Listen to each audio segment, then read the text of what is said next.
Hey everyone, Stephen the Lightspeed. Today we got the Sunlu filament dryer, something I thought I would never ever buy. Reason being, I live in the desert. I typically do not have issues with wet filament. Wet filament. Generally speaking, it is very dry here, so you don't really have to worry about it too much. Recently, I started doing a lot of um, printing, or I'm attempting to do a lot of printing with carbon fiber PETG and carbon fiber polycarbonate more importantly. So I felt it prudent to look at a filament dryer. I've been using my oven in my house as needed, but that is not the wife's favorite method of drying filament. So anyways, I went on Amazon and found this for $39. So $39 was a daily deal special. And today we're going to open it up. We're going to take a look at it. They said this is the upgraded model. Keep in mind that some of the bad reviews are due to their Kickstarter campaign. I believe this was a Kickstarter thing, and before they started shipping their Kickstarter orders, they were basically making it available on Amazon. So people were actually able to get these before their Kickstarter backers did. So there was a lot of people that were kind of upset over that, and I think that kind of made put a bad taste in a few people's mouths. So they do have some mixed reviews. Now, there's a bunch of these on there. They all say Sunlu, and they all seem to be coming from Sunlu. I'm not totally sure.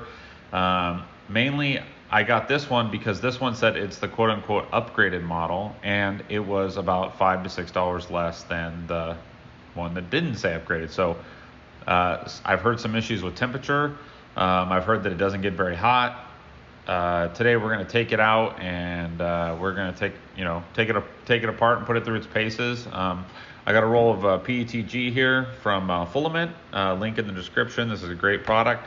And yeah, we're going to put it in there and kind of see how hot it gets and how long it takes to get there. So let's go ahead and open it up. So I got a razor blade right here.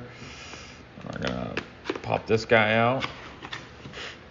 I do got to say this though. The packaging is actually really nice. I mean, this is actually really nice.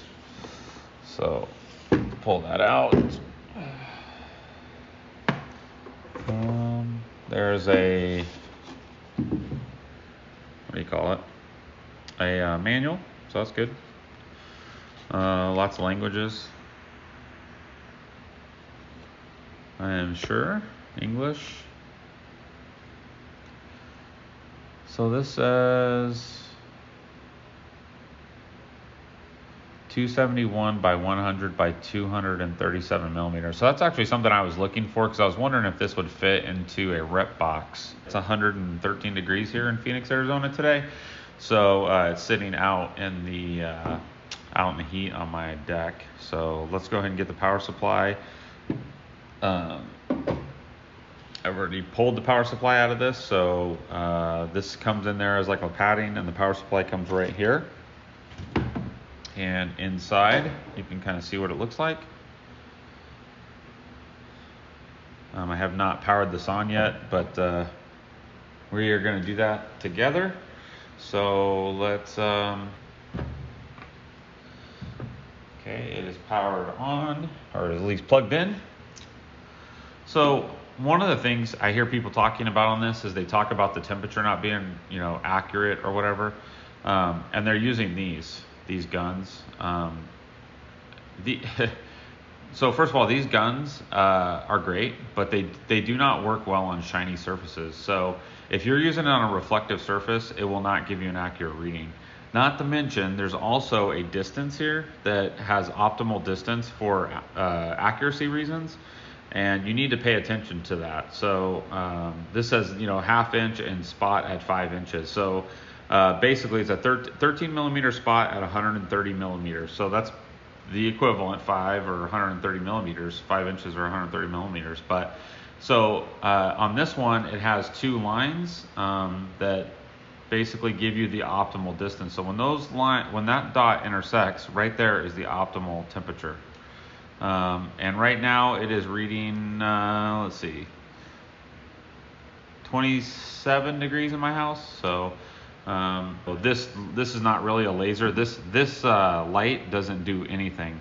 It's only here for the sole purpose of giving you something to accurately or consistently hold away from the temperature sensor. So this laser, you know, people call these laser temperature guns. They're really not. This doesn't do anything. So this is just to give you some reference point to accurately hold it away from the product.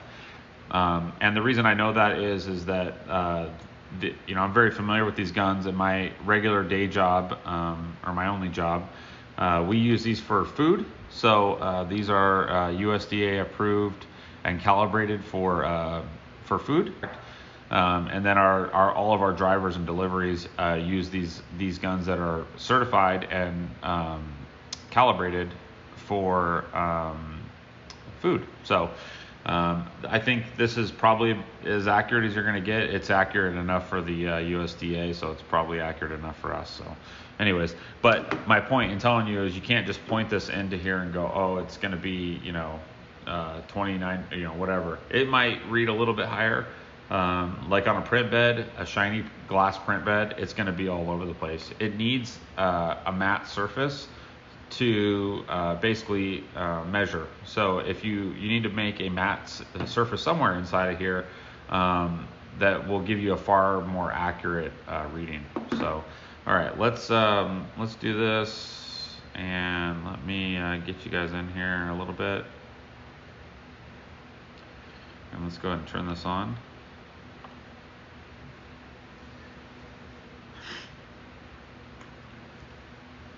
That's weird, it showed 54 for a second, huh?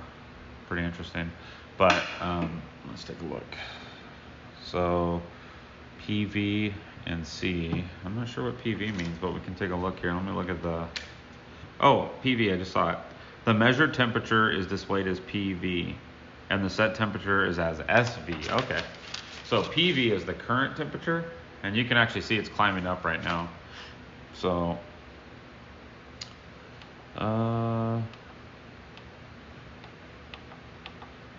I guess that's you go maximum there, right? And you can hold it to get out of it. So there's time.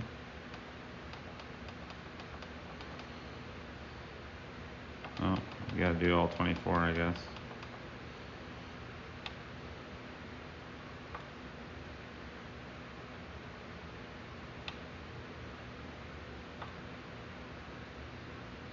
So I guess you can watch the clock or the temperature.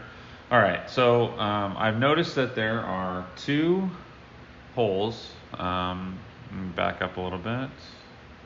Go up.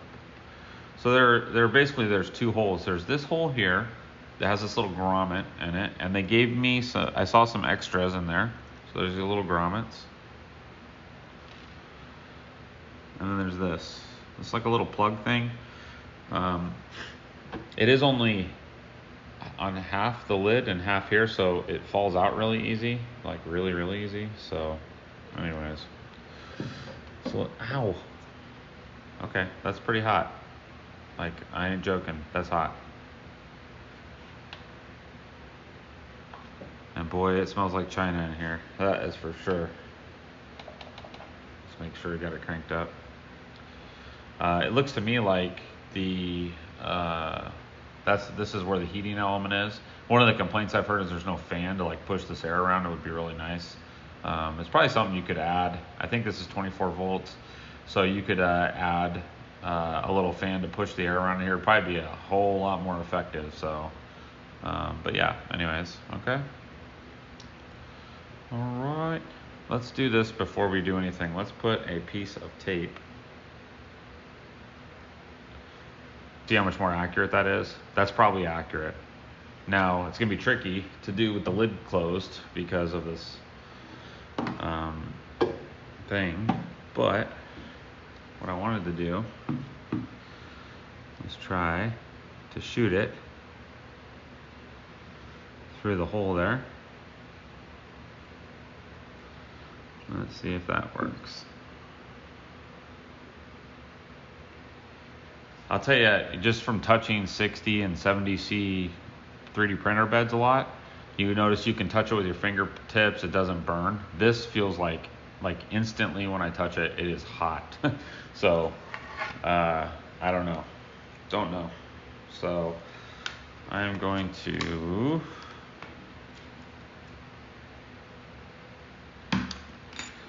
cut the tip of my filament off. Then I'm going to put this PETG in here. Oh, sorry. And we're going to feed it through this hole right here. Now, I think you can just feed it through this hole as is. I think you can just put it right here through this hole like that. But I think you can also run this. I think a lot of people are going to run this through a PTFE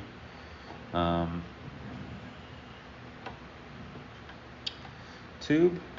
So let me get it out the other side here. You can run this right through there, like that. And they come with extras. Like I said, you can get,